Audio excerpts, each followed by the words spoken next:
In a world where every Rob, Steve, and Lane has a podcast, two good brothers will try to rise above the rest. Howard Blues and the Mark Kidder invite you to pour a cold beverage, pull up a seat, and enjoy time with friends. Welcome to Beer, Blues, and BS. Good evening, ladies and gentlemen, and welcome to Beer, Blues, and BS, the podcast that every week gets one step closer in its evil scheme for world domination. I'm your host, Howard Blues, here, as always, with my co-host, the man, the myth, the legend, the Mark Kidder. Kidder, how you doing tonight? Gee, Howard, what do you want to do tonight? Well, same thing we do every week, Howard. Try to take over the world.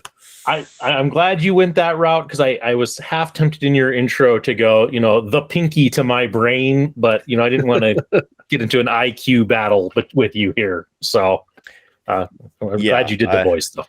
You ask how I'm doing since you brought all of that up and you dredged it out of the hell that it was residing. This morning in my daily meeting, I was sharing puns because the misheard word was corn.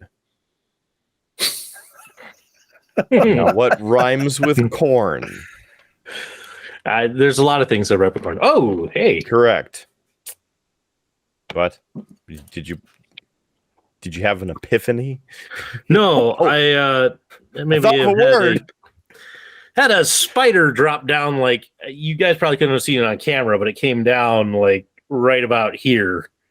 I didn't give him warning about trespassing, so my bad. Just one of my spider robots coming to help reprogram you a little bit or something. But yes, the misheard word was porn, not corn, as it was said or intended. And so there were many things that were discussed, like soft kernel porn, or perhaps a new style of porn, sweet corn porn. Porn on the cob. Or perhaps that was one of them, yes. Sometimes these people like to get plowed. Their new favorite game, Pornhole. They're occasionally stalked, which is unfortunate, but there's that, and then you could get get shucked. It's ready when it's as high as an elephant's eye. Got an ear for double fisting. I mean, there's so many things in so many ways. Smothered in butter. Gonna butter your bread, yeah. Butter your cornbread. Yeah. It's just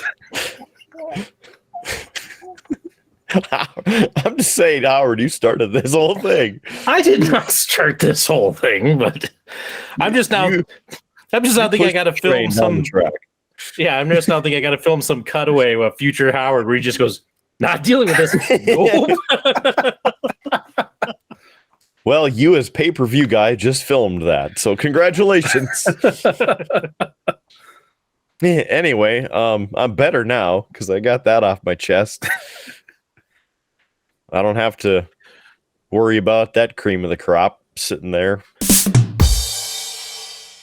But here we are. And I'd ask Howard how he's doing, but he's about ready to jump the shark and head on out of here. So with that, as you have already seen a couple cutaways, we have a special guest with us this evening. Flying in all the way. Bet his arms are tired. From where are you these days, Mr. Foote? Right now, we are living in Western Washington right now. Kind of moved home at the West Coast. The Upper West Side. Yep. All right.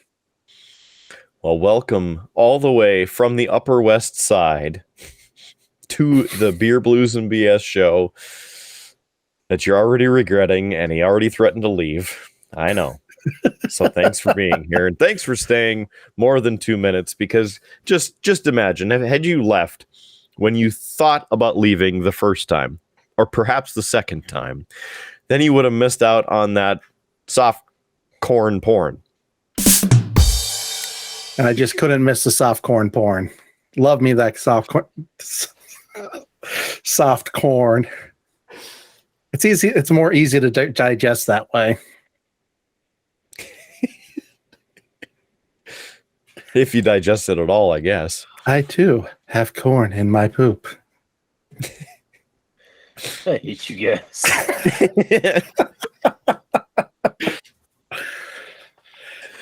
So yeah, It used to be that we had an unofficial rule, but you don't make more work for future Howard. I wasn't making any extra work for him. I don't see why any of that has to get cut out.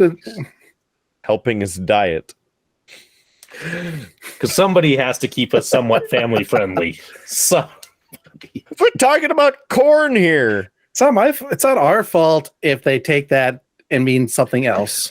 listen, I'm the guy who last week got all of the grief because Kidder and Big D kept referring to Valley Dairy as VD. And I said, every time you say that, I always think that you guys are saying venereal disease. And you guys jumped all over me about get your mind out of the gutter, Howard. I got to agree with Kidder there. You got to get your mind out of the gutter. It's not their fault that your mind goes to dirty places. Everybody knows that when you want to go get some VD, that you head on up to your favorite Valley Dairy. That's what happens.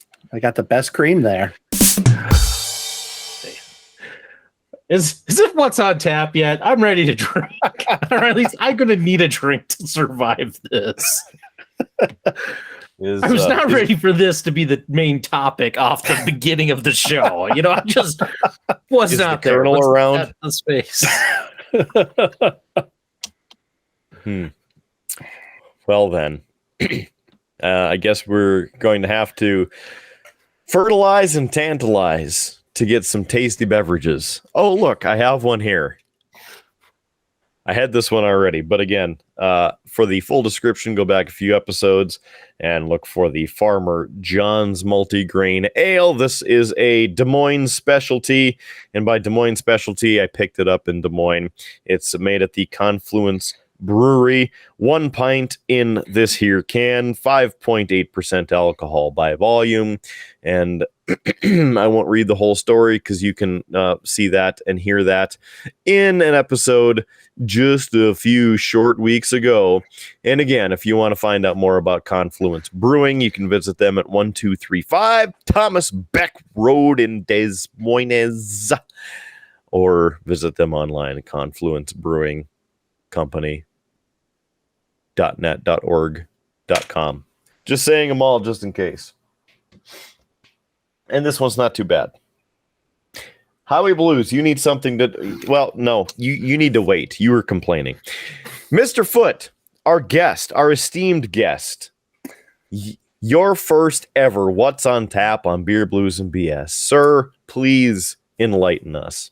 What's on tap for me is I am drinking a Czech Pilsner that I bought at the local liquor store. Now, I spent a bunch of time in Germany with my job, and I fell in love with Pilsners. And it's hard to find a good Pilsner here in Western Washington because people are obsessed with IPAs for some strange reason that I'll never understand. Exactly. It's like, ugh. I had an IPA phase. It was called college. I grew up and got smart. But this is a pretty good Pilsner. Throw a bunch of beer in the toilet. Is that what you liked? Man, what can I say? I mean, we all spent time praying to the ivory gut college. It's the things you learn. I didn't learn well enough, I guess. But these guys claim to be the original Pilsner. And, it's just a nice, crisp, refreshing beer. All the way from the Czech Republic, brewed only in Plzeň. 11.2 fluid ounces, 4.4 AV alcohol by volume, or 330 milliliters. It's a good beer. Nice beer on these hot days. Howard, what are you drinking? Well, because it just seems like tonight's a night for, me to have shit from Kidder. I have another IPA. Corn in that shit? No. It's another drink that Kidder brought IPA. Me. No, it's another one of these hard Mountain Dews that Kidder brought me from Iowa. Glad that you have that stocked. Yeah, this is the Baja Blast flavor. Let's see, 0 sugar malt beverage with natural flavors and artificial sweetener, certified color, and FDNC yellow number 5. Ooh, yellow 5? That's the best yellow. Yeah. 5% alcohol by volume. You must be 21 or older to drink this. 21 or higher? Yes. 21 beers high? Like a corn stalk? I mean, that would help. Listen, I didn't like when I had the original Hard Mountain Dew last week. I'm not expecting high or good things out of this, Kidder. Are you high? It's been a week, Kidder. It's been a week. There, I worked the catchphrase in. It's a catchphrase now. I gotta say. Why are we having that many weeks? That shit needs to stop, damn it. Take a damn drink. I need your mediocre review.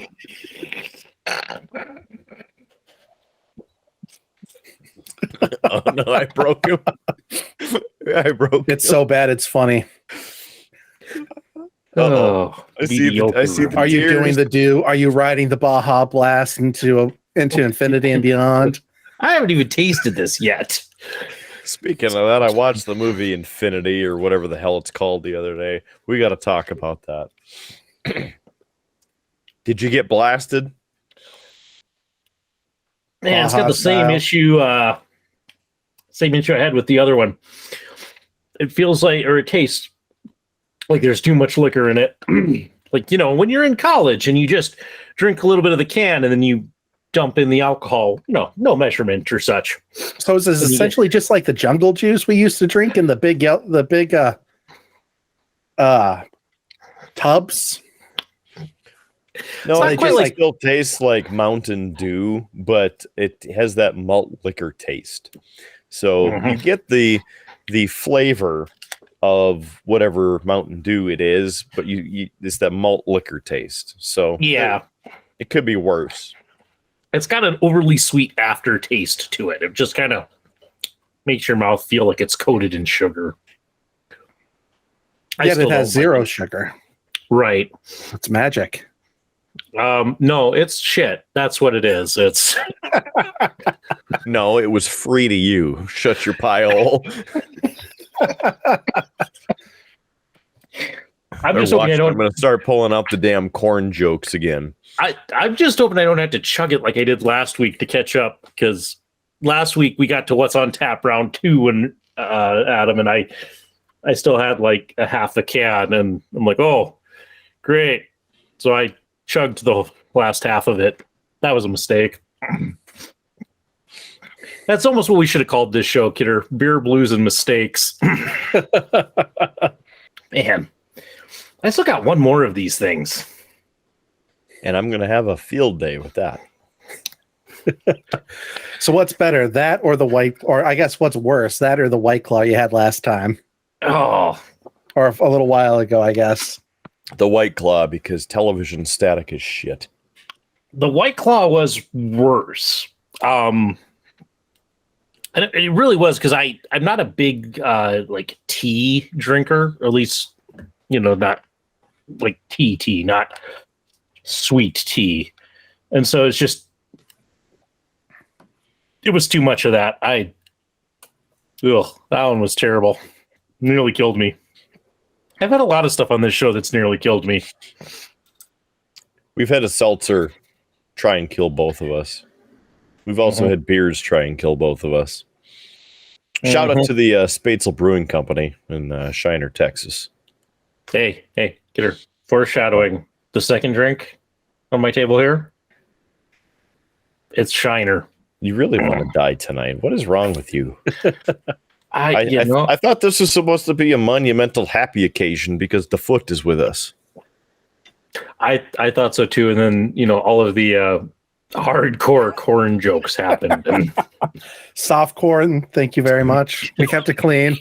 Yeah, this is a family show, Howard. Exactly. It was only a little shitty.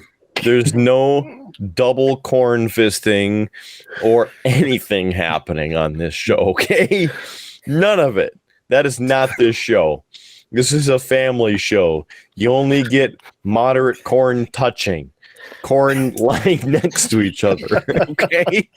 The corns don't interact with each other. Or corn basting, as some people say in other circles.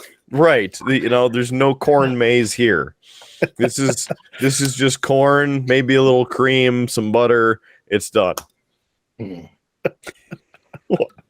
Gonna go back to my painting. Well, find that, you dick. Mr. Foote, thank you for joining us, first of all. It's been a year and a half in the making. So my pleasure. Thanks for having me. Now, because it's your inaugural visit to the Triple B, can you give us an insight on you? Who is the Foote? I'm Adam, or the Foote, as Kidder likes to say. I'm a professional airline pilot. I've been flying for the last, how long has it been now? What year is it? 22? Like 12 years? Yeah, we'll go with that. 12 years. And recently started a YouTube channel all about some of my travels, which we could talk about more later.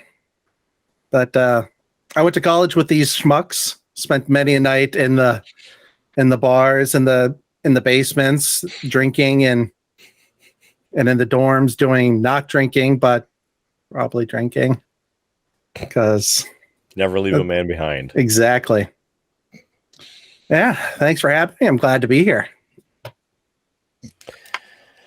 Well, I have to say there was a conversation back about kind of around our 1 year anniversary of this show, and Kidder and I were talking about guests who we were still wanting to have on the show now that we were a year in, and you were on the top of my list, so glad to finally have you on. Yeah, glad to be here. I don't want to burst your bubble, but you were the only name on his list. Hey, still number one. It doesn't matter if it's one of one, it's still number one. If you're not first, you're last. Exactly. Yeah, because Adam, you gave a very kind of short description of kind of the stuff, but I mean, you've done a lot of interesting things, besides knowing us in college, and we can definitely tell some college stories, but I know at one time you worked at, and I can never remember which one it was, whether you worked at Disneyland or Disney World. Disney World. So you worked at Disney World. So, I mean, there's probably stuff, unless they made you sign some like NDA or something like that. There's probably some stuff you could talk about. Tell you, but then the mouse will come and kill me. Yeah, that's what I figured. I'm gonna kill your face. I mean, if you saw the South Park episode with Mickey, that's pretty much real life. Oh boy! But you spent time in Alaska flying, which I mean, that has got to be interesting in itself. And now you're traveling the world flying, and going to some really interesting places, eating a lot of interesting food. I'm not gonna lie, I have watched all of your videos, so I'm enjoying them. The fact that I was watching the one that came out just tonight, right before the show. So yeah, a brand new one all about okonomiyakis. They're a Japanese savory pancake. They're freaking delicious. Yeah. Yeah, Disney was a lot of fun. Actually, that's where I ended up meeting the missus myself. So a lot of happy memories. I mainly did it just to get out of North Dakota for a winter because us West Coast boys, we're just not as strong as you Midwesterners, and I needed a little time away from the frozen north. Yeah. So. You just didn't want to see any more Canadian geese next to the runway, right? Yeah, that too. Those freaking birds, man. Yeah, and then I flew in Alaska for 6 years. Spent a year and a half flying out in rural Alaska in the bush, doing flying little airplanes to these little villages that have no other way of getting in most of the year. No roads, no nothing. All very isolated. So with flying into those rural, airports and such, what's the most challenging aspect of doing that? Because there's a lot of things one could think of besides, the condition of the airfield, but just even the weather, and flying up there. Weather was always a big factor because it, particularly in this part of Alaska, it changes so quickly that you could take off expecting it to be just fine, no problems going up, but then in the hour-long flight it might take you to get there, the weather could change 5 different times. And then you get there and it's like, I can't see the runway. Where's the runway? Because there's just snow, just lots of snow falling or fog or all these other fun things that just make flying difficult. I know Howard hasn't seen it, but there's a show called Brush Pilots on the Weather Channel. I have seen that one. I don't think I've seen that one. I did watch Discovery Channel had a bush pilot show a few years ago. I saw that one too. I actually knew those people who did that, and I hate to burst your bubble, but it was all bullshit. I figured. Like they would take, for that show in particular, I can't speak about the Weather Channel one, but talking to those the guys up in Unalakleet, they would take video from like 5 flights and cut it together to make one trip. Because he has to get the birthday cake to grandma. And it's a 5-knot crosswind. Dun, dun, dun. How about Ice Pilots? I haven't watched Ice Pilots. Is that like Ice Road Truckers? That's another Weather Channel special. Okay. It was right up there with Ice Twisters. Oh, that just sounds fun. No, you dirty bastard. Look, does that come after Sharknado? I will get on the internet and I will find more corn puns. But they just keep getting cornier and cornier. I know. It's going to get creamy pretty soon. If there's any more corn puns in this episode, we're going to have to, move our recording location. Hey, you're the one Nebraska. Who's drinking malt liquor. Not by choice. Yeah, so we already have one Nebraska native that frequents this show. I don't know if we need 2 or 3. Yeah, after flying in the bush, I flew moved into Anchorage and started flying out to the smaller towns outside of in Alaska. Like we're talking about Discovery shows. If you ever watch Deadliest Catch, the Dutch Harbor place, I used to fly a lot of those guys out to the fishing boats every year. How about Gold Rush? Nope, never did the Gold Rush. That would be down in southeast Alaska. I kind of focus more southwest Alaska, down that long spit that reaches into the Bering Sea. So what were some of the most interesting things that you did get to transport as part of that? Because the bush pilots in Alaska, I mean, they're basically the lifeline for some of those communities. So I'm sure you had some interesting things come through that you got to transport. So we transported a lot of stuff. So like I've had to put a snowmobile in the back of a caravan before. That's a pain in the butt. Like a Dodge Caravan? No, like a Cessna Caravan's a type of airplane that I flew out there. It's a single engine plane, but it's think of a Dodge Caravan with wings, and you pretty much have it. Okay. So it's like a Dodge Caravan. It's like a Dodge Caravan with wings. Instead of a Winnebago with wings, it's a Dodge Caravan with wings. Now, because you said the W word, I do have to say, for Mike's sake, a Winnebago. I should say more for NDWF's sake. Right, Howard? Sure. Yeah, whatever. NDWF, the Winnebago. Listen, I was only really involved in like 3 NDWF shows, so I know like a third of the references. So you're practically an NDWF professional. No.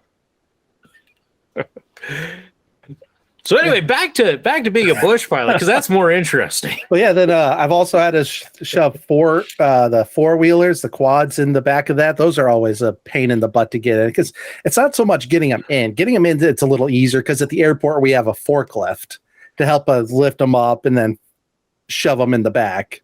But when we get to the villages, there ain't nothing there.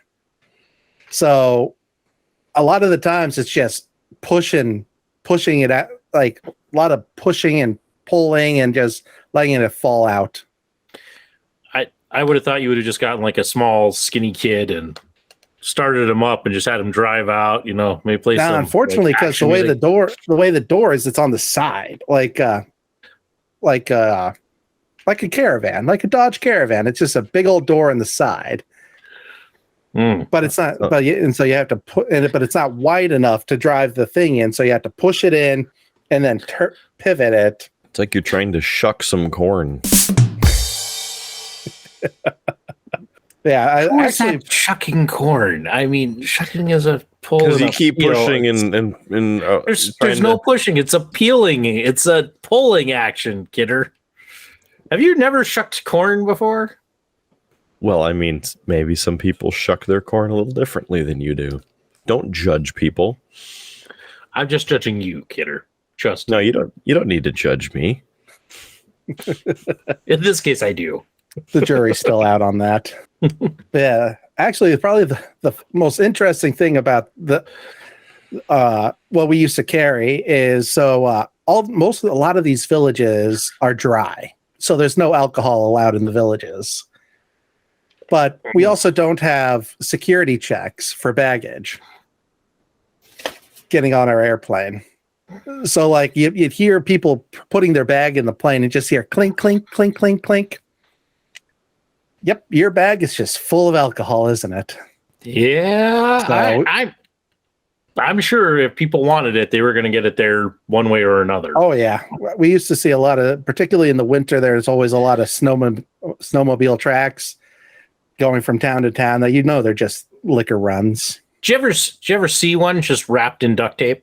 Like a 12-pack just wrapped in duct tape? Someone's like, that's my suitcase?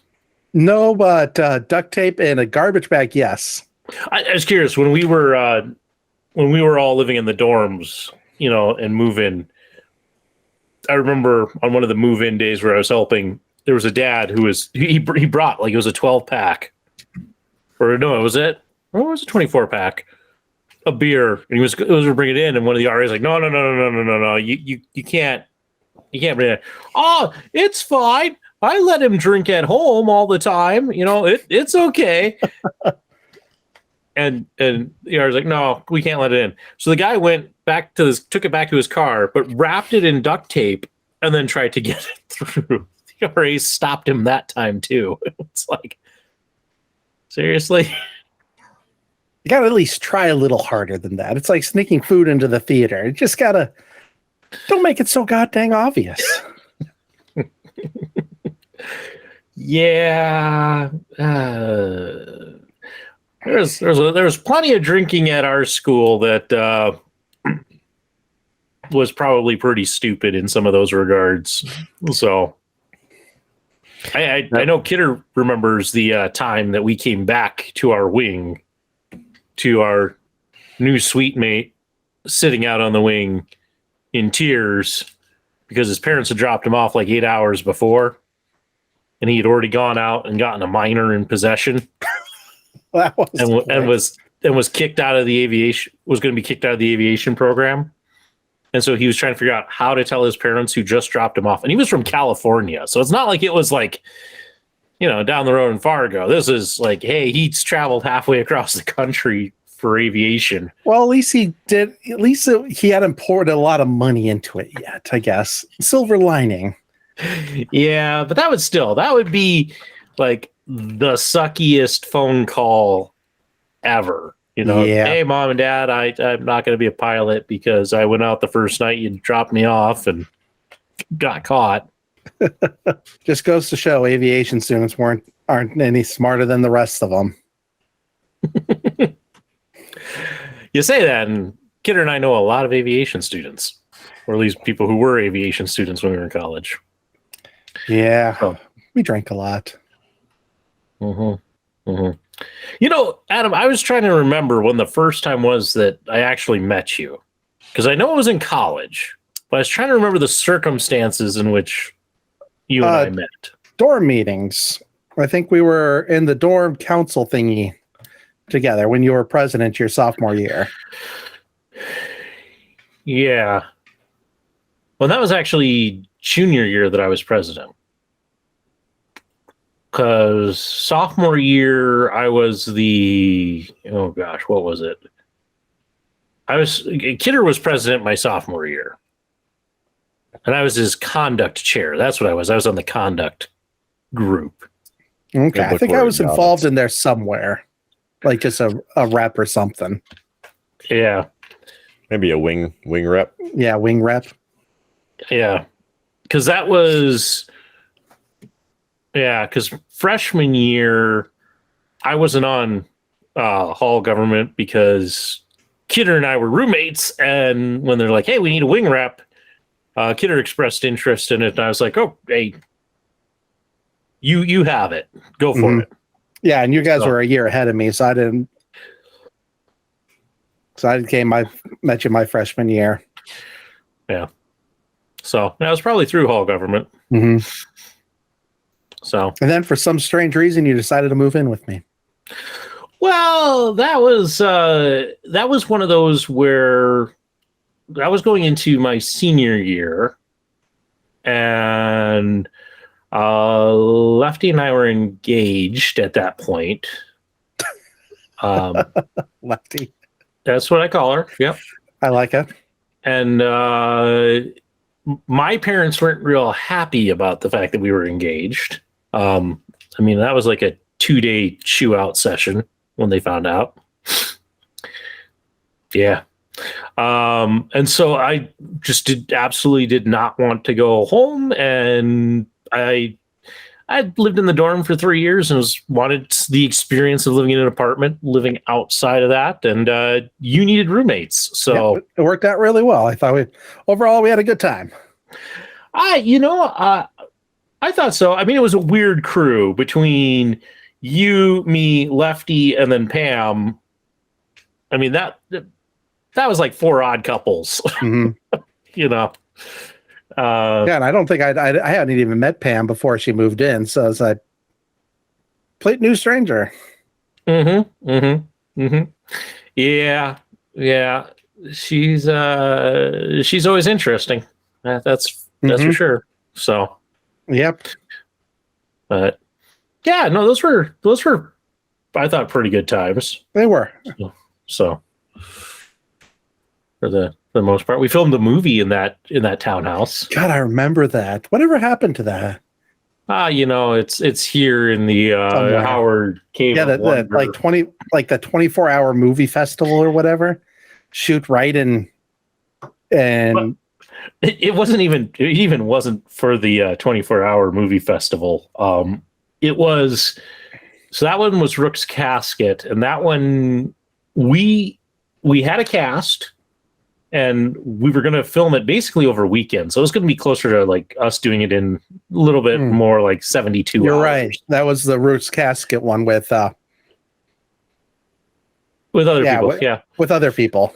Yeah. And one of the people who was in the movie basically told me that I had 24 hours and they were a pretty substantial part of the movie. So we ended up filming the whole movie in 24 hours. So a 90-minute film, and that was rough. And that was the last large film I did for reasons. Yeah. So here's the fun thing, Adam, because I know you haven't been around to visit us in Bismarck, but when Lefty and I bought our first place here in Bismarck, it was a condo and it was a townhouse style, and it was very similar to the townhouse in Grand Forks, and that was part of why we bought it. Oh, cool.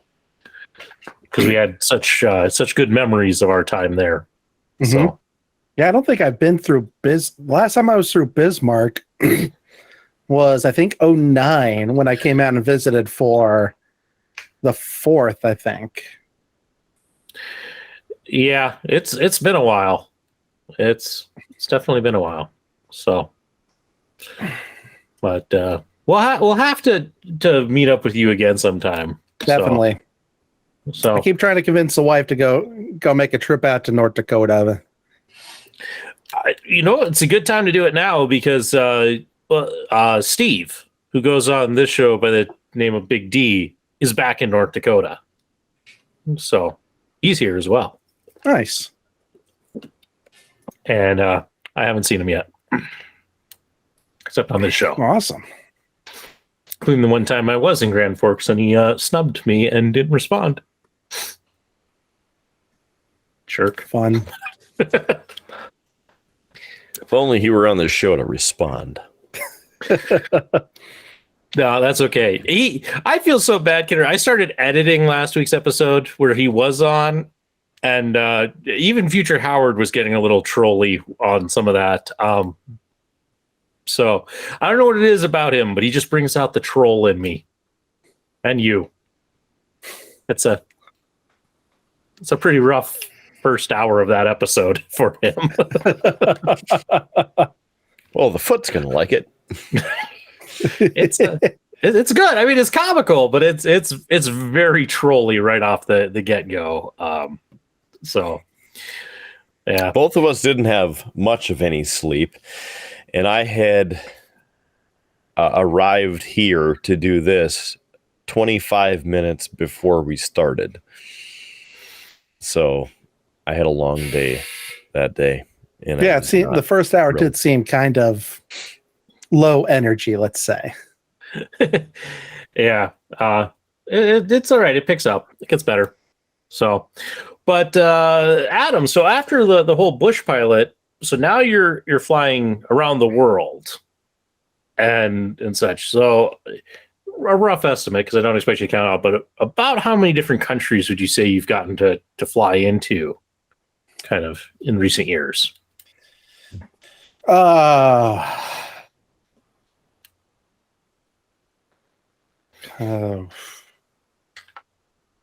estimate. You like more than 20? Let's go 20. That's a good rough estimate.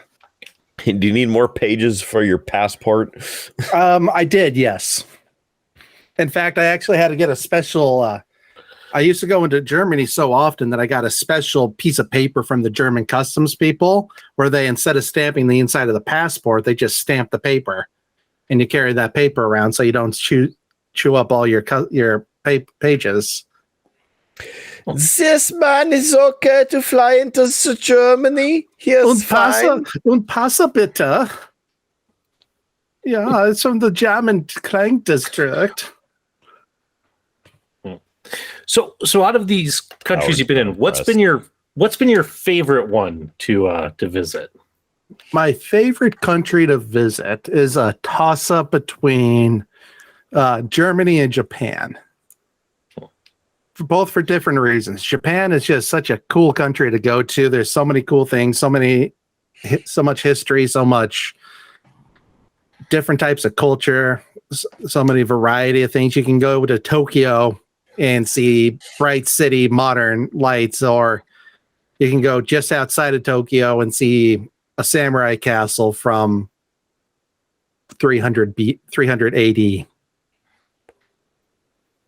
So that's fun. Germany is fun just because beer is great. And there's some cool things to see in Germany. What's been the least favorite country that you've visited? Kuwait. That took no thinking whatsoever. Because it sucks. It's hot. It's dry. It's very dusty. There's nothing whatsoever to see or do. I have what's called a souk, which is like a open air market in the city. So I went and saw that. That was fine for like a half a day, and that was about it. And we jokingly used to call Kuwait the rehab layovers, because a lot of times we would stop either in Ireland or Germany before going on to Kuwait. So we would drink a lot the night, like when we stop in Ireland or Kuwait, because you're in Ireland and Germany. It's kind of what you do. And then Kuwait's a dry country, and so there's no alcohol there. So we go there to detox. The Betty Ford country, essentially. Interesting. Yeah. Well, but like the hotel we stayed in was really nice. Don't get me wrong. It's just anytime you're leaving the hotel, it's just kind of sucked. and I was going to say, I would think that spending that much time in hotels gets a little tiresome at times.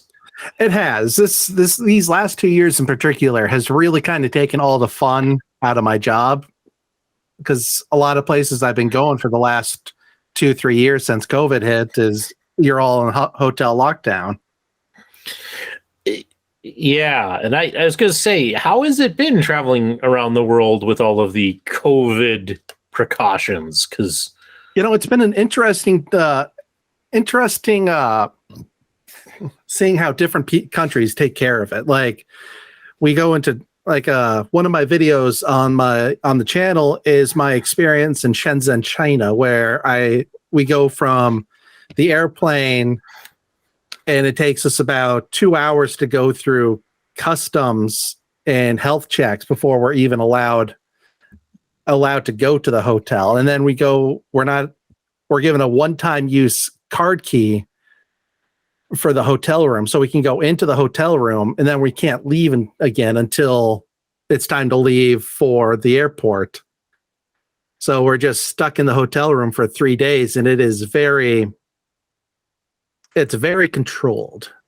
Whereas right now, like Germany, it's great. Germany's wide open. No COVID restrictions whatsoever now. It wasn't quite like that a year and a half ago, but it's starting to ease back up again in a lot of places. Like Japan, it's all fully open again. Back when I was back during the height of the restrictions, I was flying for another company called Omni, where mostly we do military charters.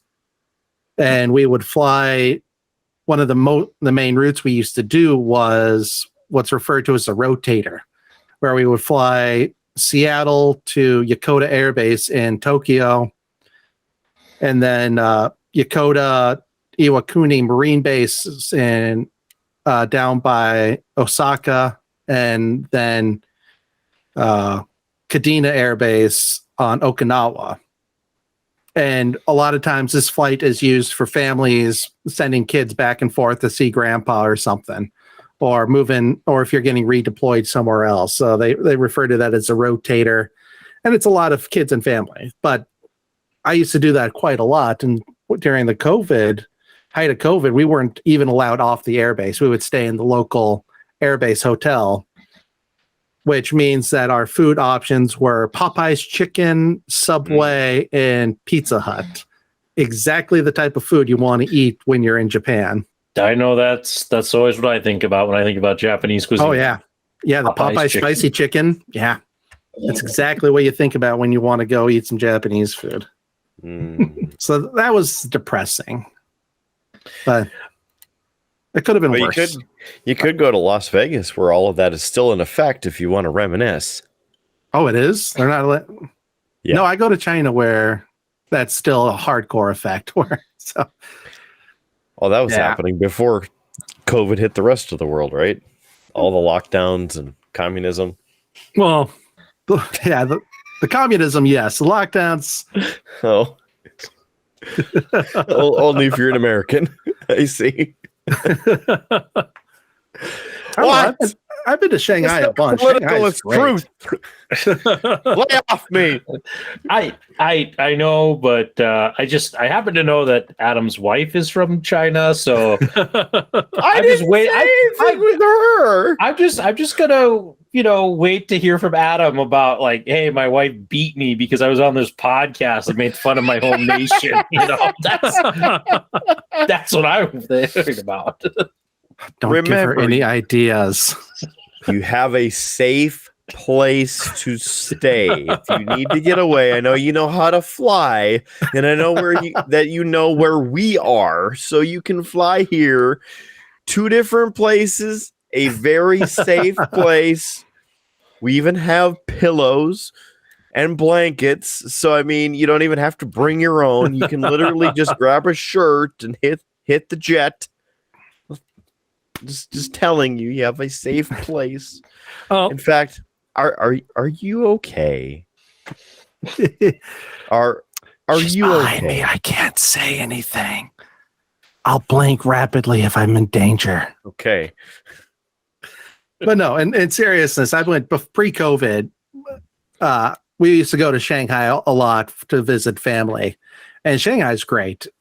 If you ever get a chance to go visit, it is a wonderful city to go visit. There's a lot of cool stuff to go see and do in China. And, it's like any other place. Just don't be a dick and you're going to be fine. They like American tourist money just as much as everybody else does.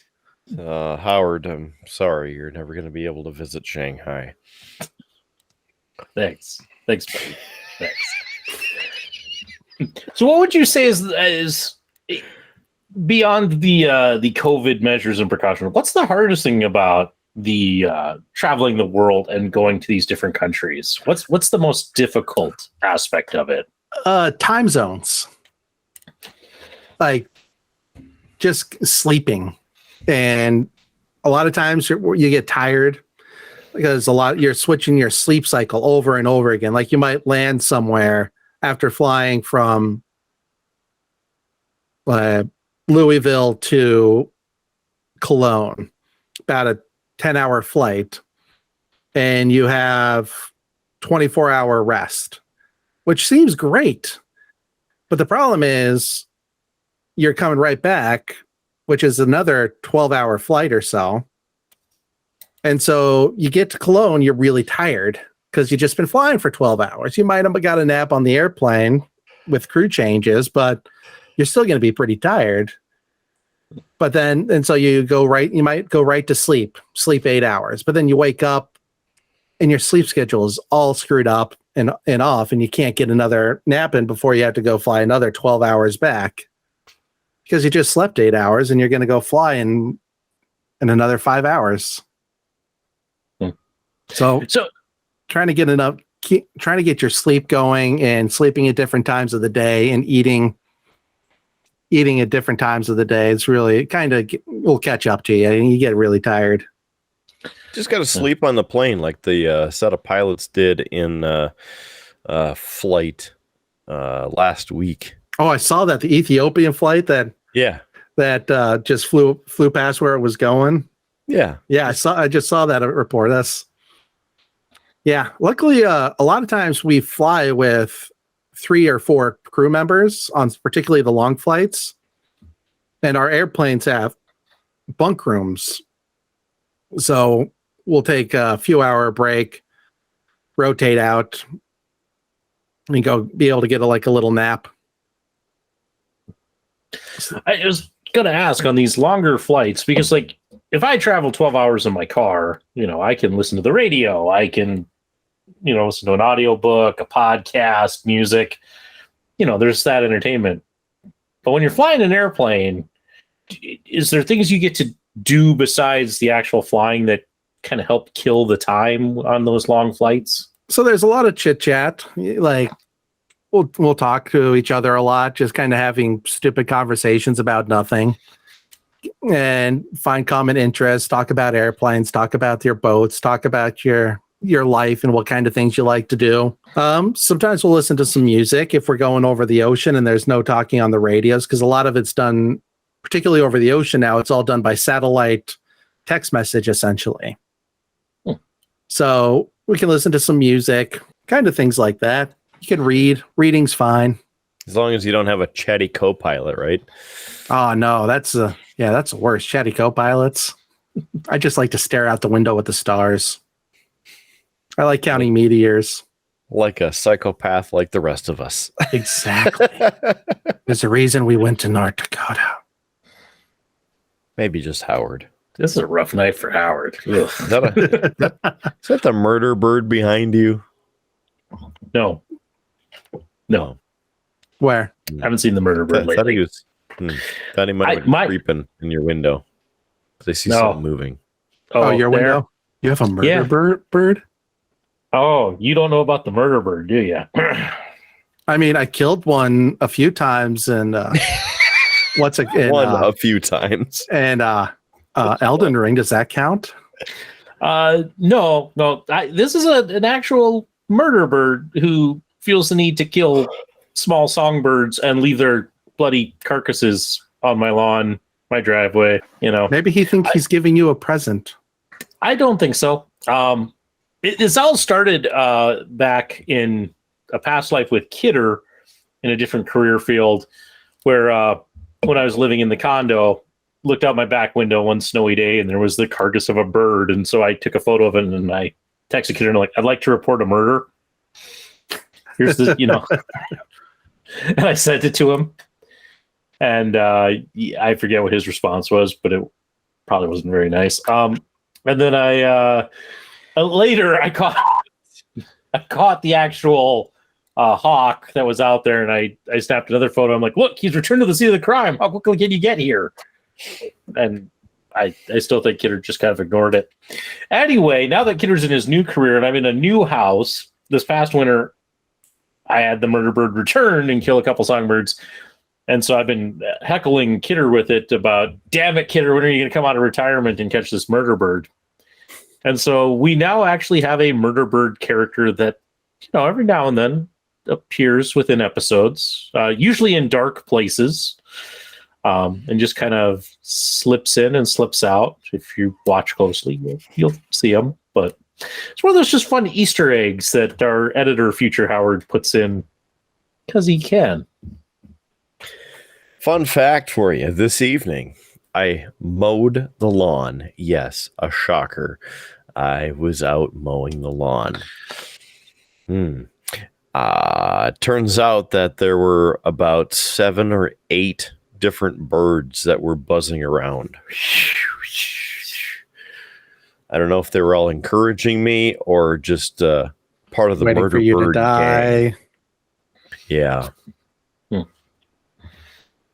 I'm glad you bring up mowing, Kidder, because while editing the episode that dropped this week, I was looking for some stuff for the thumbnail, and I found something, and I have to say, you're going to need to sell your lawnmower. You can get one of those new robot lawnmowers.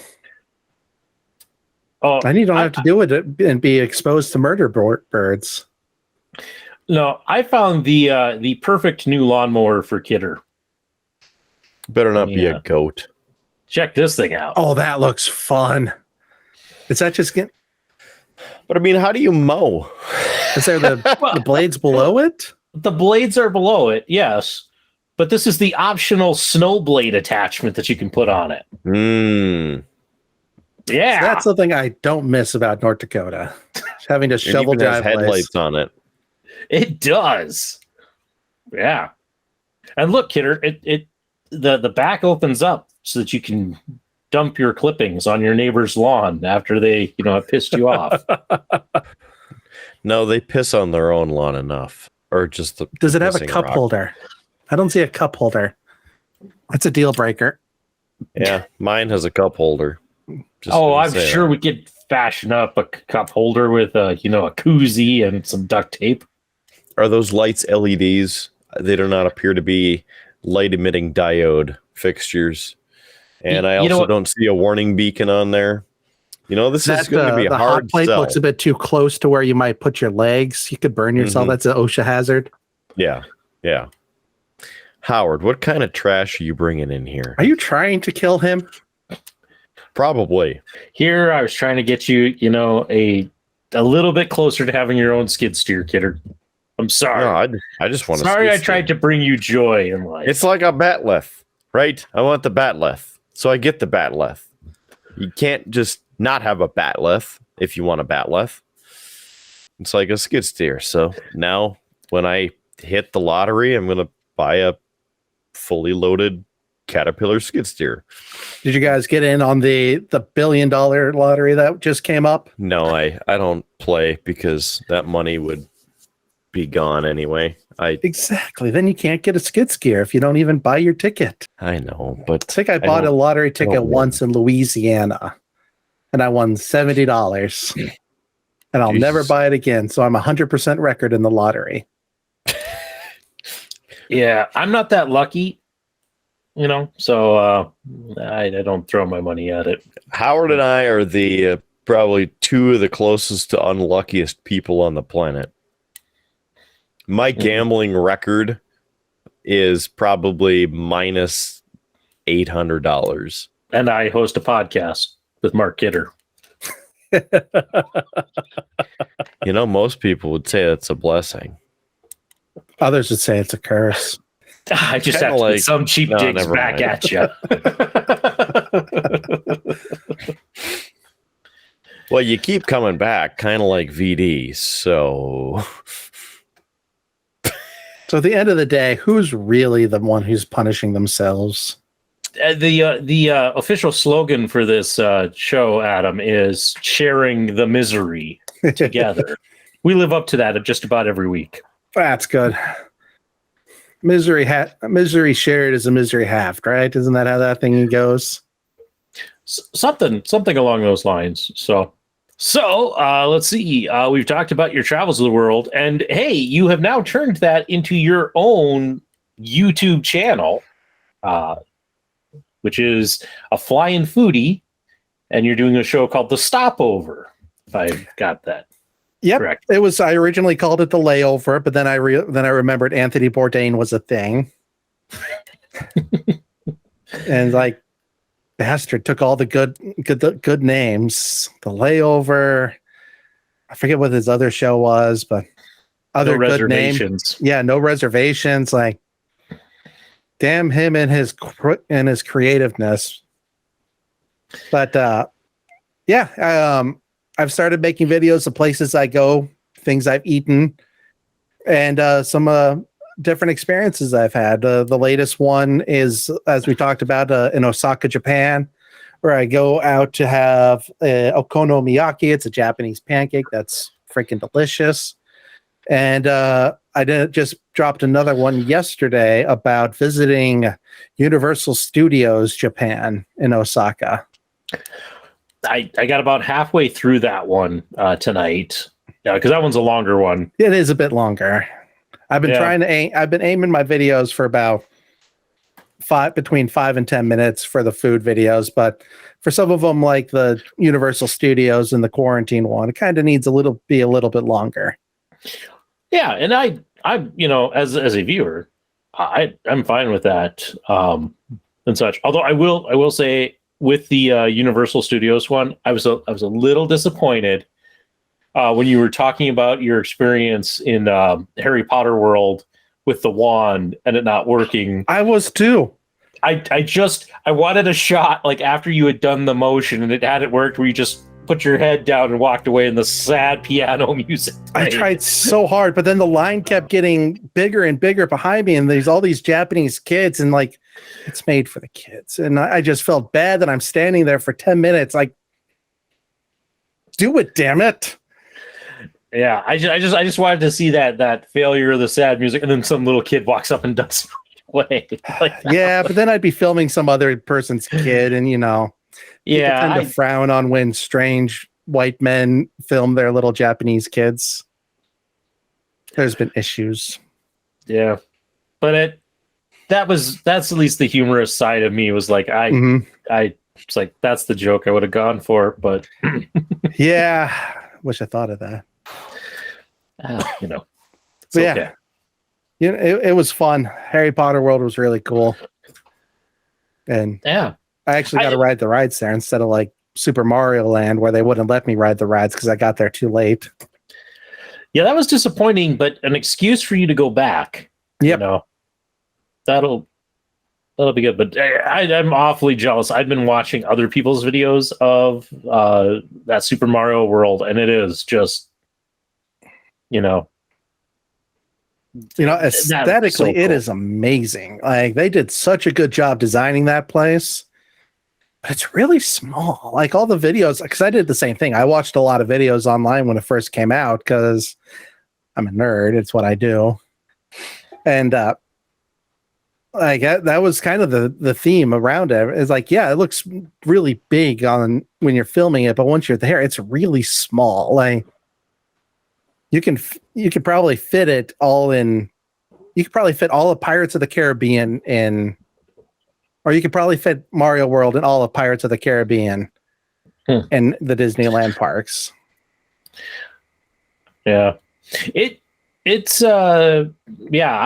haven't gotten to that part. As I said, I was just kind of in Harry Potter World part of your video. So I'm still watching. I have it paused over here on my phone. I'll catch the rest of it. But the rest of the series has been really fascinating to watch and see. In fact, I toyed with the opening line for this episode being Beer Blues and BS, a podcast that's like a fine spicy beef soup, or is it lamb? Just to play off that episode. But, yeah, I couldn't like I literally just pointed at the guy's soup next to me. It's like because the menu was all in Korean. I don't read Korean, and there was no pictures.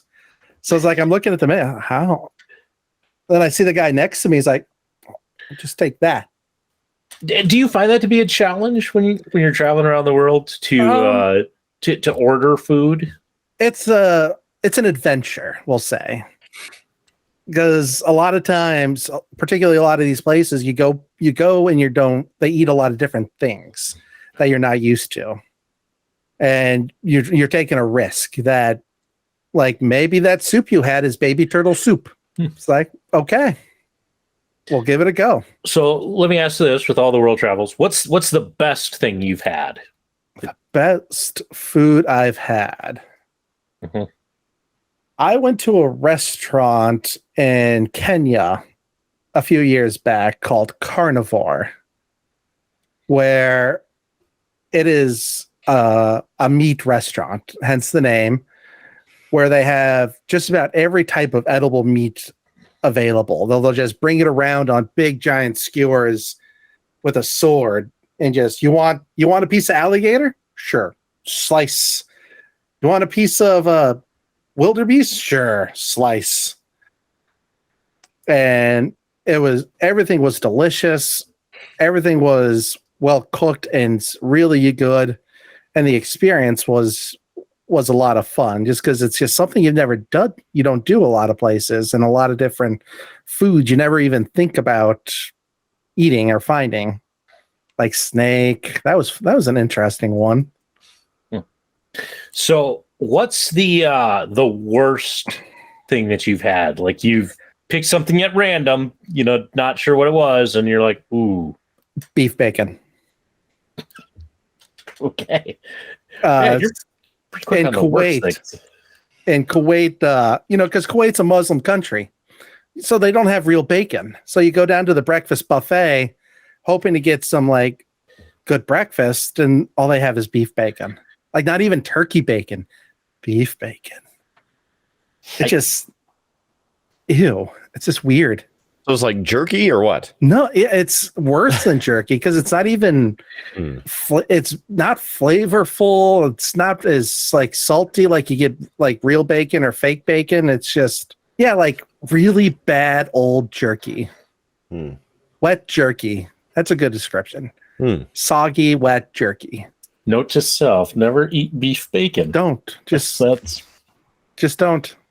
Now we're gonna have to try and find it, and we're gonna have to make Howard eat it. Oh, man, can that be something we bet on? Although I've lost both bets that we've done on this show, so I'm not great at gambling on this this particular show. No, I know, Adam, you like drinking, so let's same kind of two question: the best beer that you've had in your travels, and the worst beer you've had in your travels.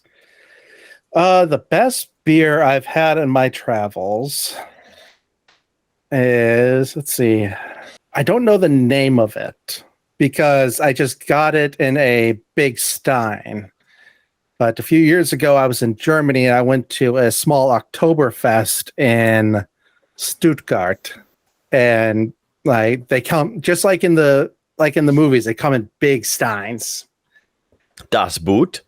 There were some Das Boots there, and the beer was just really good, and there was lots of it, and it was cheap, and I got so plastered that day. I barely remember riding the train back to where I was staying, because we ended up having to take 2 trains to get there. That was a lot of fun. Worst beer I've ever had. See, I don't drink bad beer. That's what we've made a career on this show, is drinking bad beer. I can't really think of a bad beer I've had. He beats you, Howard. Mm-hmm. By a week. Speaking of beer, Kidder, I'm out. I know you've been out for a while. I'm out. I think it's about time, though, for a What's on Tap round 2. Right. I'll be right back. I gotta go grab another one. Well, since you mentioned that, I figure I better mention the Fargo Brewing Company, because that's where I spent some time at last week. Technically earlier this week, I guess, but got this fancy sticker from there. Mm-hmm. Got a pint glass too. That's upstairs, but it's got the logo on it, as you saw. Ooh. There it is. Thanks for the sound effects. Yes, you're welcome. Ended up sampling pretty much all of the 16 or so beers that they had on tap for the concert. Well, what was the best beer out of that? Probably the first one I had, I think, was the O-Fest, Oktoberfest. That one was good. Also, the Stone's Throw is pretty good. And then if you like the, sours, they had a Kenny's Lemonade. That one was nice and sour. They had some IPAs. Didn't try those for obvious reasons. I figured. That's why I wasn't even going to ask you, what was the worst beer you had? Because I figured if you had even one of the IPAs, that's what you would have thrown under the bus. Yep. I would have definitely thrown that under the bus. Yeah.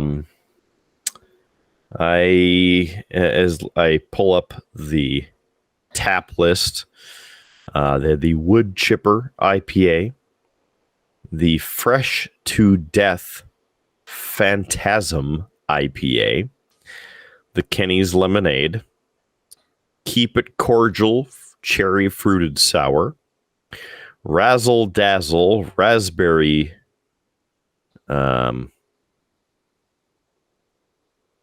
I want to say it was a sour, maybe. The Pina Loca Pastry Stout, the Boat Rocker Blueberry Lager. That one wasn't too bad.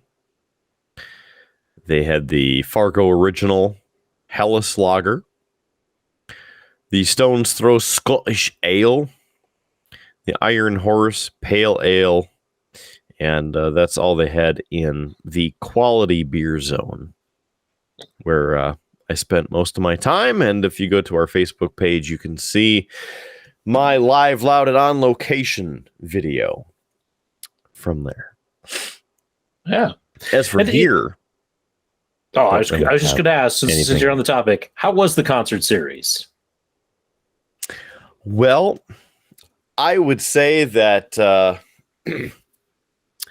you and I have experienced that before. Wasn't the worst thing that I've ever been to, but it wasn't the best thing that I've ever been to. Remember the sound check that you famously bring up every time we talk about the strawberry? Yeah. Which was the one at the time. Mm-hmm. The one where the guy in his khakis and turtleneck and glasses would go up there and he's like, he's doing the sound check and he's on the microphone and it was always just like, can I get this monitor up a little bit more? I can't hear the bass. I can't hear me throwing up in the mic enough. I can't hear the bass. Yeah, excuse me. I still can't. Yeah, that one. Welcome to Blues and Bullshit. This is gonna be a great show. So you should listen to the show. Listen to the show. Listen to the show. Yeah. B blues, B yes, B blues, B. Listen to the show. Listen to the show. I feel like I just walked into a Megadeth concert. Did I? I mean, Megadeth does kind of suck. But did I just make a new intro for the show? Maybe. It's original content. We don't have to pay anybody for the music. Yeah. No, that soundcheck band was also the one where I thought that their songs were more well known than they really were because the guy kept like every other song he would do the "What's this next song about?" And it didn't matter what the people yelled. He just would always go, "Yeah," and then sing it. So that's the one that I started yelling out fun things where he's like, "What's this next song about?" "Puppies." Yeah. Oh, I love Illusions of Grandeur. Yeah. What he didn't realize is that the song was about corn. I think that was also the same night, Kidder, that the stranger sat down at our table because he thought I was part of some band and I couldn't hear anything. And he was talking to you and you didn't correct him on the fact that I was nobody of any importance. Well, just adding to the mystique of Howard Blues. Yeah. So anyway, what's on tap round 2? Kidder, I know you have to dig in your fridge, which is just right behind you. So Adam, what did you go and grab? I went and grabbed, so I switched it off of beer and I switched to, since it's after lights, sun's down, I switched to a bottle of Dingle Gin. Ooh. I found this gin in Ireland and like, you think Ireland, oh, the Irish whiskey, which is good, but their gin is amazing. This is a copper bottle or a copper kettle distilled gin that I found going through the duty free store, and it is amazing. It's probably the best gin I've ever had. It's won a lot of good awards coming for gin. So if you ever find it in a liquor store, I highly recommend it if you're a gin fan. Even if you're not a gin fan, give it a go. You might surprise yourself. I do enjoy a good gin and tonic, so I'll have to keep an eye out for that one. And maybe recommend it to the rude boy Kyle, because he likes it. Kidder, what you got over there? What did I see you pull out? Just playing bartender, you know. So I got my glass, which I think the Foote would approve. I do. Deep Space Nine, probably the second best Star Trek. Yep. Oh, it is the best. That's okay. We all have our mistakes. That's fine. It's close. It's the best. It is. No, it's not. Howard, I know where you live. So since you're going to Ireland, how about I visit with the Dubliner? Ooh, I heard about this on last week's episode. Mm-hmm. Yeah. We read labels. We have a long spiel on this one. I mean, I could. Howard, did we actually read the label on this? I don't remember. Oh, so somebody doesn't even watch the show. I watched the show like twice, fully through. You just scrubbed through and looked to see what I add in edit-wise. Yeah, I like to see Dingle, located in the fringes of Europe, Dingle enjoys a pristine environment, no other buffeted by wind from the Atlantic. The air is fresh, just like our gin.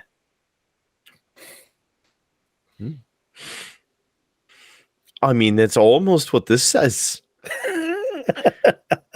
Irish liqueur with Irish whiskey, honeycomb liqueur and caramel color, 30% alcohol per volume. Better know that. It is a product of Ireland. It's a 750 milliliters. You're sounding more Norwegian by the. I mean, I got the little bit of the yeah. But Dublin here.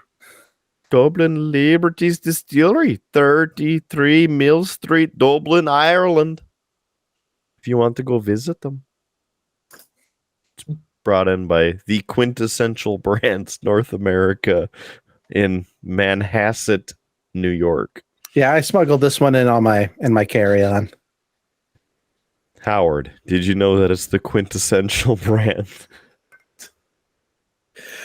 Yes, I think that there was some discussion about the quintessential salad dressing topping on which let me bring up a complaint I have, Kidder, because that you weren't there. No, you stole one of my jokes. I stole one of your jokes. You stole one of my jokes. Well, you weren't there, so somebody had to tell it. Right, and you didn't even tell it right. Guess you should have been there. I couldn't help it. Family things, those are important. Yeah, you were telling Thule stories. Okay. And the story that I usually tell is from the big apartment open house. I think Adam might have even been there for that. Maybe. I can't recall. But it was kind of a bring your own beverage sort of thing. And Thule's brother and fiance was there. And they decided to go get some food. And so they went to Target, they grabbed food, and they brought it back, and they set it on a section of the counter, and then felt the need to stop the whole party. Excuse me. I just want you all to know that the food over here is for my fiance and me. It's not for all of you. We did not bring it to share. It's just for us, so please don't eat it. It's not for you, it's for us. And it was at that point, Kidder, I was standing next to you. As Thule was also striking out, he was hitting on a girl who had brought, I think it was like a 750 of Smirnoff raspberry vodka as her personal drink. Like the whole thing. Like when she walked in with it, I'm like, oh, a nice housewarming gift. And it was like, nope, that's her personal beverage. But he was striking out there. I was standing next to Kidder, and I said, the sad thing is there's only one woman in the world who will ever could love Thule. And she's marrying his brother. So that was the joke, which Kidder did tell, but not the full story and context. And I know. Because you weren't there, so I didn't context. I know. But stole my joke, man. I have 24 flavors in this glass now. I see. I hinted at what JS Gunslinger. Yeah. I hinted at what I have here, Kidder. I have a beverage from the Spetzel Brewery in Shiner, Texas. It is the second of the Heat Wave variety pack beers, which means it's got to be good. It's the Weiss and Easy Raspberry. Yeah. I think 95 calories. Is objecting to that. Remember when you asked me if I've ever had bad beer? Anytime there's fruit in a beer, it's a bad beer. I tend to agree with you. I didn't realize what's on tap was a shitty beer. Oh, it's not supposed. It's not really supposed to be. It started off like for the first few episodes, it was normal, regular beers and such. At about episode 5, I'm like, you know what? I'm going to get experimental with this. And I started just going to the local liquor store, building my own 6-pack, and just trying different things. And as much as I'd hoped that like I would enjoy most of these, most of them have nearly killed me. But I will warn you, Adam, if you ever see the Shiner Heatwave variety pack, stay away from it. It nearly killed Kidder and I last year. And that was a different set of 3 beers. It's a great episode to go catch up on. It's I forget the number, but it's called the Triple B of Doom because we drank all 3 beers in one night. Trifecta of trash. Yeah. Anyway, I've had the first one of the new Heat Wave. It was a couple episodes ago. It was called White Wing. It was it's like taking a shot of Bud Light and then a bite of like pumpkin pie. Mm. Yeah. I mean, pumpkin pie is good, but Bud Light, ew. Yeah. So I can definitely smell the raspberry in this. So what about the snozberries? Do the snozberries taste like snozberries? Yeah, we'll find out. What's funny is he doesn't like that movie. Well, that's just really watery.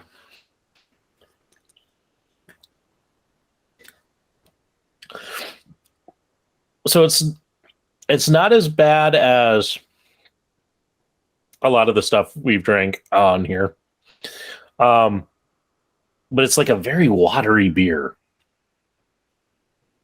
It's got a very strong raspberry flavor, but none of like if you dislike IPAs because you hate that hoppy taste, there's no hoppy taste to this. In fact, I'd almost guess that they forgot to put hops in it when they brewed it. They just threw the raspberry nettles in with it. It's I'd almost guess that this is closer or them trying to make their own kind of version of a seltzer, but not quite a seltzer. It's not great. If I had to give it a rating, yeah, maybe a 2. It's better than the White Wing, but it's not good. So Kidder, I'll have to see if I can find the third of the Heatwave pack and, finish the trifecta. Why? Year. Completionist, man. I'm a completionist. And next week I'll finish the last of these Mountain Dews, and then I'm back to my regular enjoyable beer. Maybe. Possibly. I got some weird stuff in my fridge. So, Adam, I know we've been talking a lot about food, but I got one more food question because I think it's a valuable one. Kid and I had this discussion. When you go out to a place like a Thai restaurant, you have that lovely, kind of scale of heat that it can be. Your no spice, your mild, your medium, your hot, your Thai hot.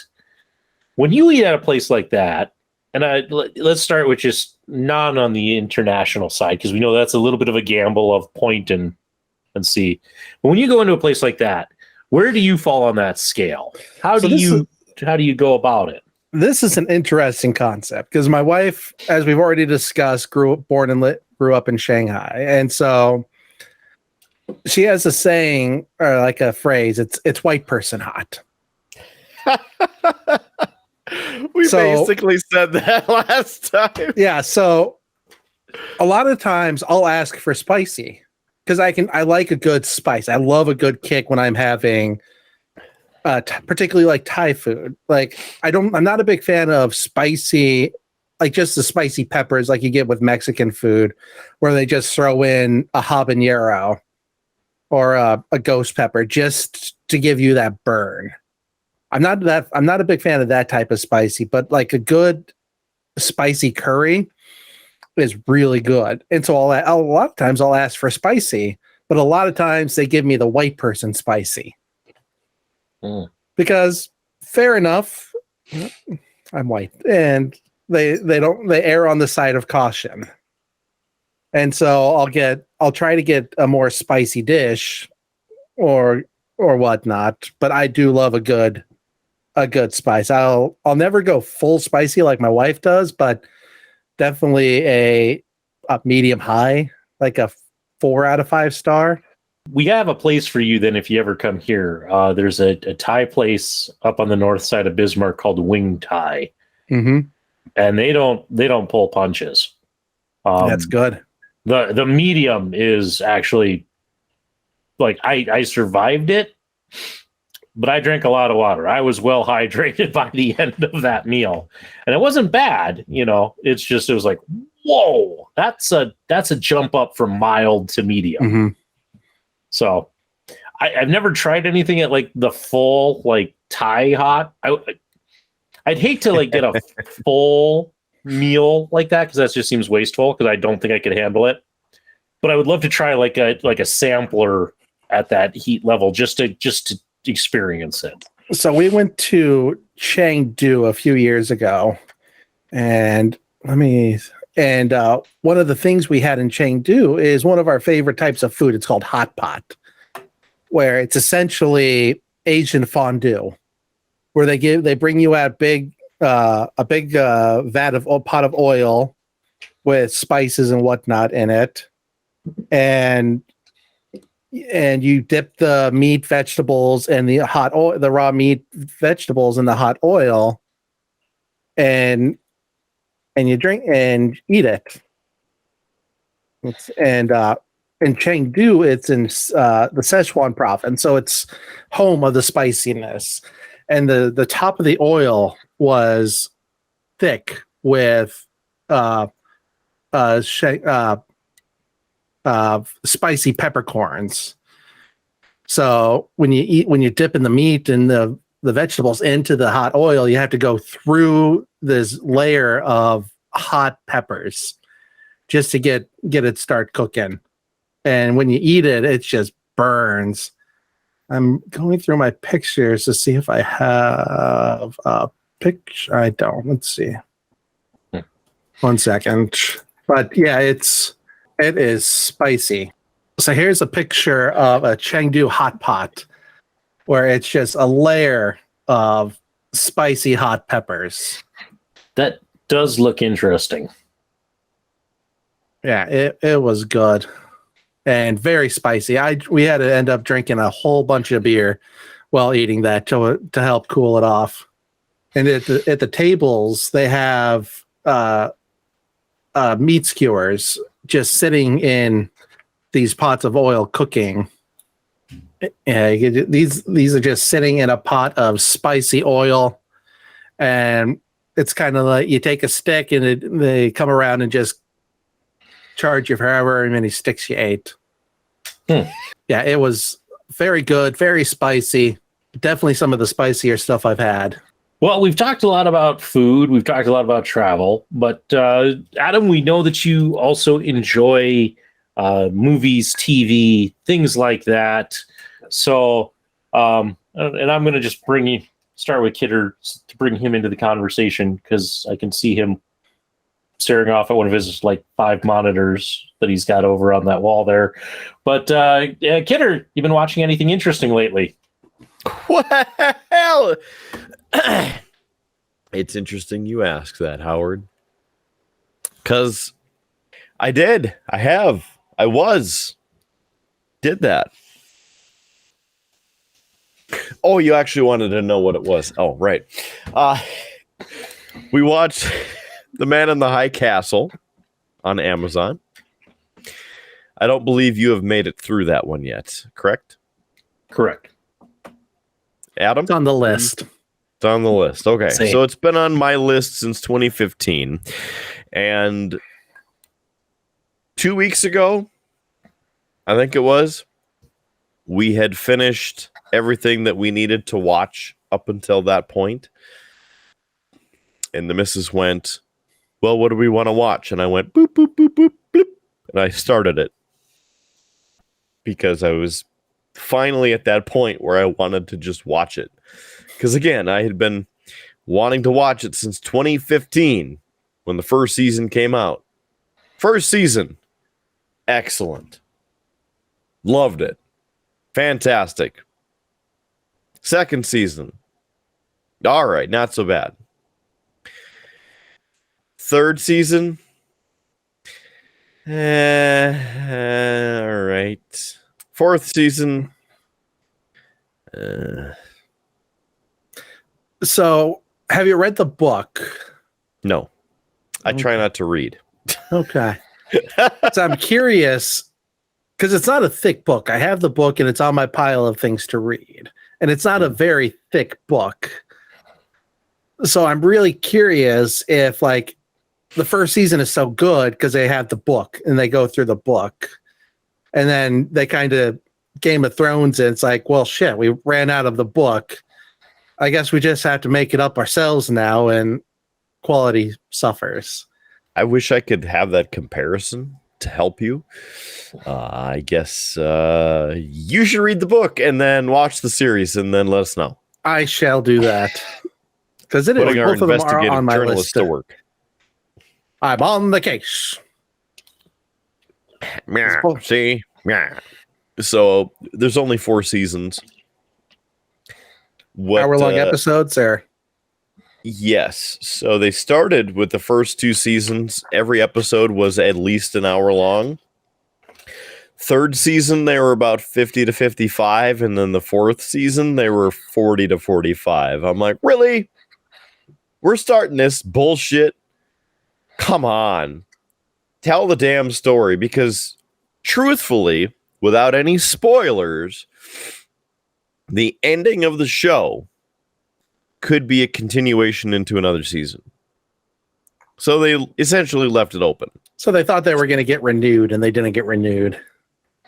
I mean, there's elements where no, like it was the final season when they went into the shooting and planning and production of it. But it, to some degree, is almost like The Expanse, where the final episode left it open for them to continue the show and discover and explain the rest of everything that they talked about in The Expanse. Yeah, I haven't watched The Expanse yet. So it is, The Expanse is one of the best sci-fi shows that has hit television in the past 20 years. Yeah, it's on my list. I've read the first book. The first book is great. I loved it. Haven't read the second book yet, but again, it's on the list, and I need to sit down and watch The Expanse. My streaming I need to watch list is long, and it just seems to keep getting longer. You know what helps make the list longer? Have kids. Yeah. Mm-hmm. Mm-hmm. We have a 7-pound dog. That's the closest we're going to get. It's probably good if you want to keep up with media. Yeah.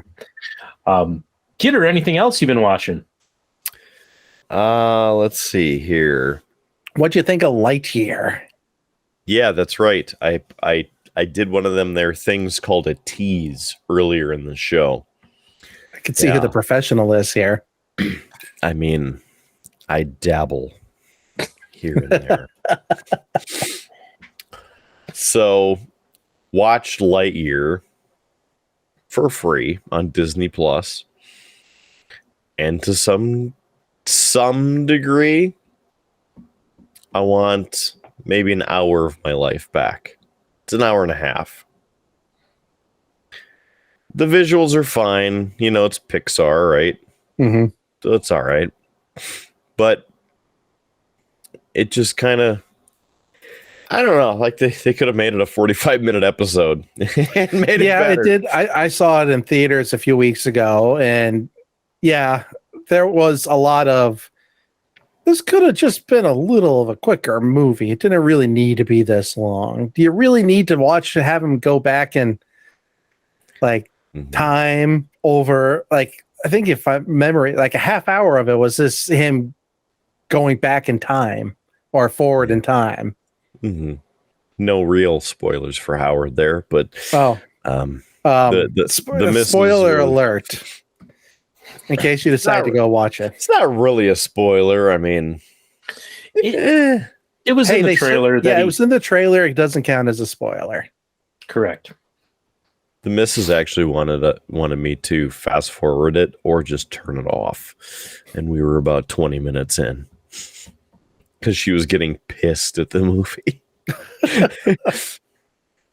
Because, it's like a series of unfortunate events leads to another unfortunate event, which led to this unfortunate event. Mm-hmm. And by the way, it's not voiced by Buzz Lightyear is not voiced by Tim Allen because we didn't ask him. Honestly, that didn't bug me as much as like I thought it would be. Yeah. But I also like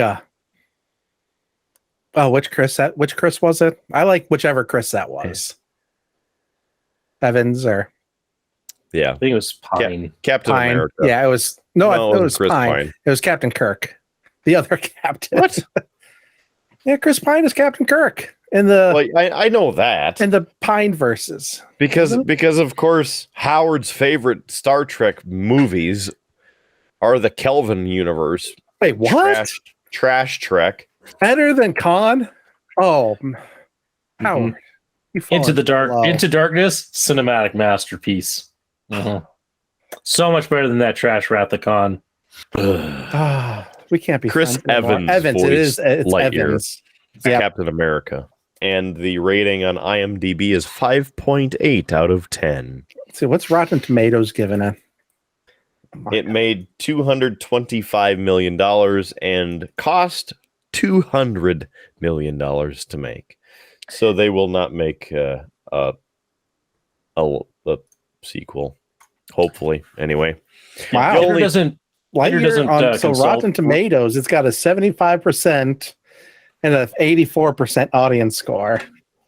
I was going to say, Kidder doesn't like Rotten Tomatoes because Rotten Tomatoes at one point ranked all of the Star Trek movies based off their scores, and they're a bunch of liars. The 2009 Star Trek came out on top. And, obviously they were judging it on an amount of lens flares. But clearly the lens flares make it better. You go back, you watch any of the old Star Trek, Next Generation, Deep Space Nine, all could have used more lens flares. Yeah, but then all those shows would have gone nowhere and built up all these different little threads that never got finished because that's what J.J. Abrams does. True, but lens flares. All flash, no substance. Literally. It's kind of like this show. No, it's like we like to watch the Great British Bake Off whenever it comes back on, and whenever one of the biggest criticisms a lot of the judges have is like it's all style over substance. Yeah. And that's J.J. Abrams. If you red matter. I was going to say if you like the Great British Bake Off, Adam, you would know who Noel Fielding is. Oh, I love Noel Fielding with the Mighty Boosh. Yeah. So there's another UK show out there that you can find on YouTube called Taskmaster. Mm-hmm. And what it is it's a set of 5 comedians competing in these different like mental challenges.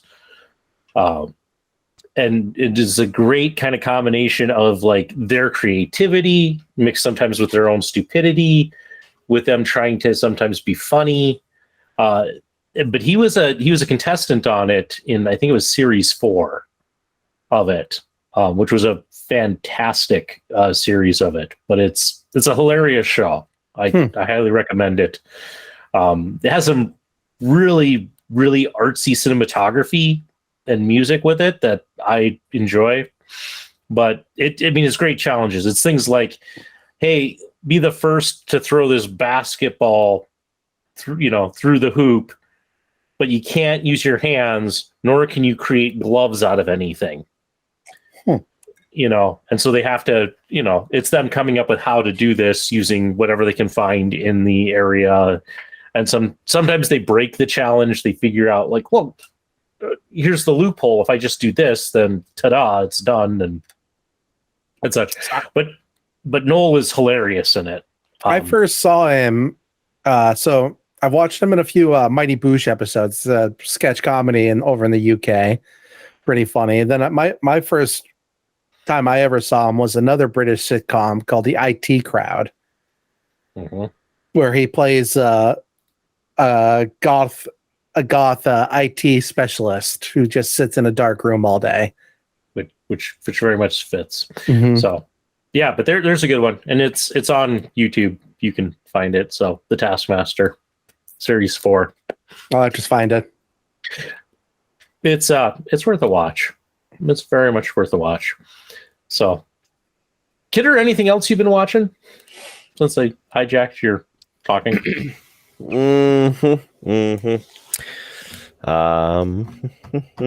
Watched the latest Minions movie, the Rise of Gru. Not too bad. Yeah, I saw that. It was a nice way to waste time.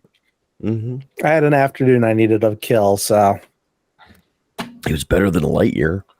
yeah. The best thing about Lightyear was the cat. Yeah, but Gru had Michelle Yeoh. Anything with Michelle Yeoh in it is great. Except Discovery. But she was only in that a little bit, I think, wasn't she? I've only got the first season. Well, I'll let you watch the rest of it. Oh, great. Speaking about Star Trek, I have watched Lower Decks, and that is some of the best Star Trek I've seen in a long time. Way better than the Kelvin stuff. Yes. And season 3 premieres next Thursday, the 25th. Oh, I can't Paramount wait. Plus. That's the whole reason I keep my Paramount Plus is because of the Star Trek. Did you watch Strange New Worlds? I haven't yet. I want to get my wife to watch it too, but first I need to get her to watch some of the original series stuff. Nah. She's good to jump right in. Just sit her down and say, this is the next 10 hours of your life. The bathroom is there, but you can only use it between episodes, and I will pause it for 38 seconds only. Plan accordingly. Now, there are some people out there who I've gone over the top, and this is the best Star Trek ever. This is the best sci-fi show ever, et cetera, et cetera, et cetera. You can go back and watch my detailed analysis after you watch it, because I don't want to spoil anything. But I will say that watching the opening credits brought a tear to my eye. And the episodes and the way that the stories were told in that hour or less, because, it's a streaming service that's never going to be on television, so we have to make it 44 minutes like a regular television show, even though... I do appreciate that there are some shows that are starting to kind of realize that, wait, we don't need to worry about commercials or things. Like Loki did a really good job about this episode can be a little bit longer. Yes. So Loki was good. We're just going to do that. 2, filming now. I know. I can't wait. That's probably one of the best things I've seen in the latest Marvel stuff is the Loki series. Mm-hmm. Mm-hmm. Though very good. The Strange movie was fun. It was the most Raimi-est Raimi of Raimi has ever Raimi'd. You talking the latest Doctor Strange movie? Yeah, the Multiverse of Madness. Mm-hmm. It's now living over on the shelf, by the way, Howard. Over there. But Strange New Worlds. I will definitely check it out. It's on my top of my list. Again, there's several things that I have issue with between sets, costumes, even some of the story that's told in certain ways or pieces. However, it's very good, and you need to watch it. And Howard needs to watch it too. I'll get there eventually, someday, maybe, possibly. We're gonna end up racing motorized scooters by then. You know what? I'll get on it right after I watch Pacific Rim. Oh, you dick! Hey, the first one was a lot of fun. No, I know you've probably haven't caught all of our shows, Adam. But early on in this in the podcast, I revealed that I have not watched Pacific Rim. Not because I think it's bad or anything like that. I mean, it's all the things in my wheelhouse. I like Guillermo del Toro movies. I like kaiju. It's just I missed it in theaters. And then every time like it's like I've had a chance to watch it, something comes up. Like for a while, my father-in-law, when I was living in the basement there, he has a DVR and he recorded it because it was like the free Stars weekend, and he watched it and he deleted it before I could watch it. So I re-recorded it, but then he came back and he's like, "Oh, I already watched this." Delete. Like, so me and him like all week, like it was me recording it, him deleting it all week. I at one point owned 2 copies of it on Blu-ray, and it's just I haven't had the time to watch it, and so right over my shoulder, it's right about there, is my Blu-ray copy of Pacific Rim, and I mostly have it up there to torment a former coworker of mine, a current coworker of Kidder's, who wants me to watch it, and I'm like, well, I'll get to it. It's right there. But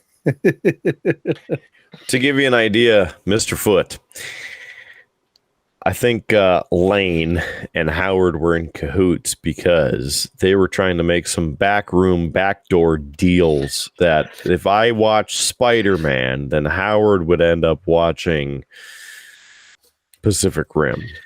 Which Spider-Man? The new one? Into the Spider-Verse. Oh, that was fun. You haven't watched that one yet? I hate Spider-Man. He hasn't watched like any of the new ones with Tom Holland and such. So he sees Spider-Man when he shows up like in the Avengers. Yeah, but he hasn't watched any of the other ones, which is sad because those are actually been some pretty good movies. Although I haven't seen the third one. I said, why is he in this movie? Get him out of here. It was good. I like I've liked all the Tom Holland movies. Yeah. I see, and I'm just behind again because kids, I just don't get time to watch. So if you ask me, Kidder, like, hey, what's the new exciting thing in Howard's life of streaming and watching things? The new 3rd season of Bluey is out, so that's exciting. I'm looking forward to watching that 100 times. It's good. Kids. Mm-hmm. How long did you have Baby Shark stuck in your head for? You know what? My wife actually hates Baby Shark, so we have not introduced. I could see her hating that song so much. So we have done a lot to not introduce Junior to Baby Shark. So we're pretty lucky there. He's not interested in Baby Shark whatsoever. Count yourself lucky. I do. Well, gents, it's been a lovely time. A lot of great conversation. But we've been talking for quite a while. And so it's probably time we wrap this up, which means I have to turn this over to Kidder for some cheap plugs. You sure you didn't want to ask me if I was playing anything else? Listen, there was a long pause. You should have thrown something in there. Plus, I know where we are sitting with time. So. Why? Okay. You have something else? Do you want to throw it in now? It was already on the show last week or the week before. Flashing lights. Anyway, folks, it's time for those cheap plugs. Kidder, take it away. BeerBluesBS.com. BeerBluesBS.com. BeerBluesBS.com. BeerBluesBS.com. Join us online. BeerBluesBS.com. Again, BeerBluesBS.com. That is our website. Please visit our website. Please check out the merch store and buy some quality merchandise. While you're there, you can click on the YouTube link to subscribe to our YouTube channel, our Spotify link to subscribe to our Spotify stream. And we are also on all of the audio platforms that are available, like the big ones, like Google Podcasts, Apple Podcasts, Amazon Podcasts, iHeartRadio, Pandora, many more.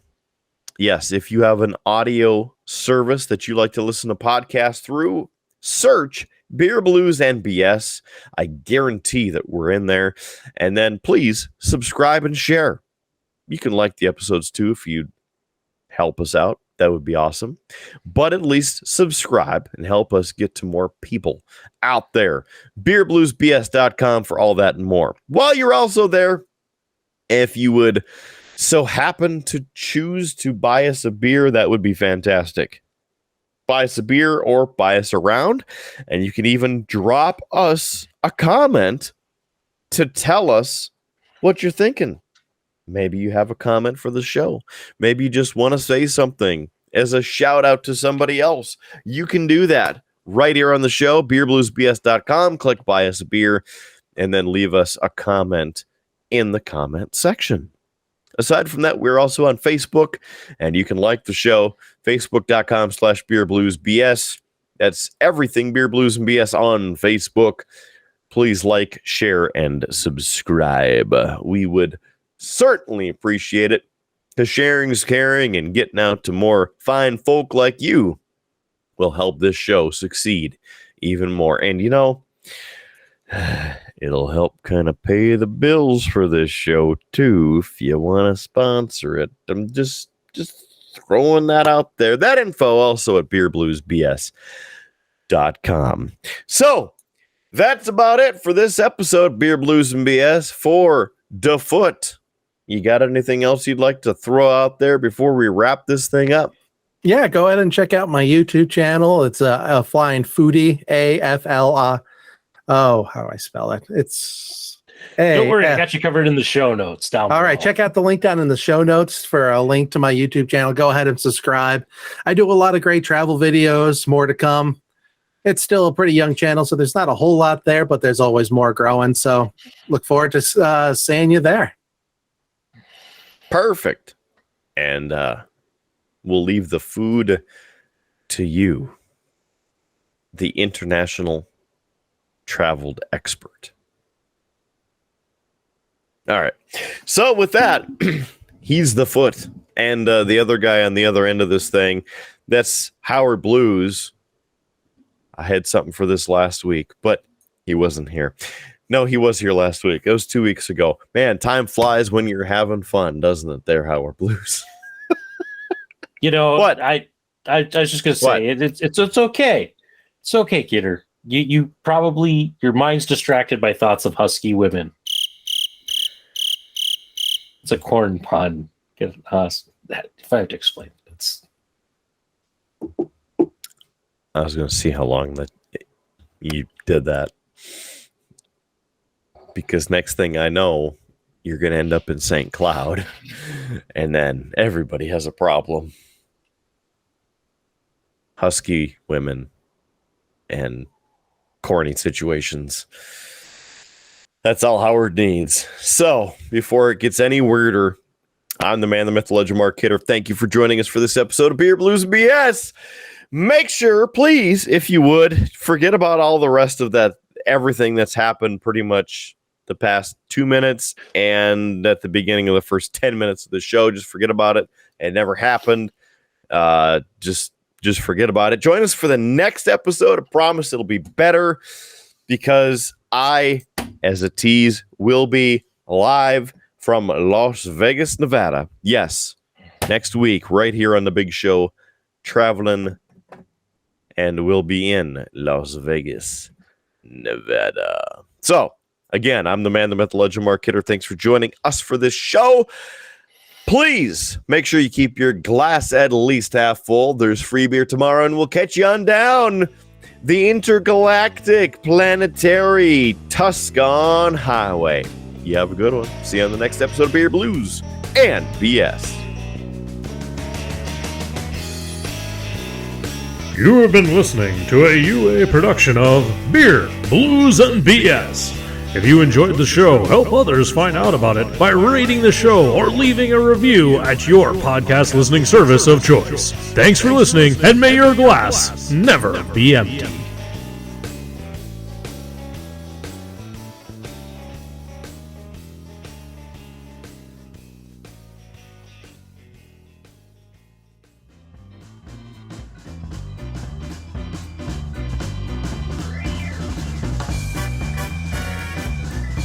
UA Productions presents A Glimpse Behind the Curtain.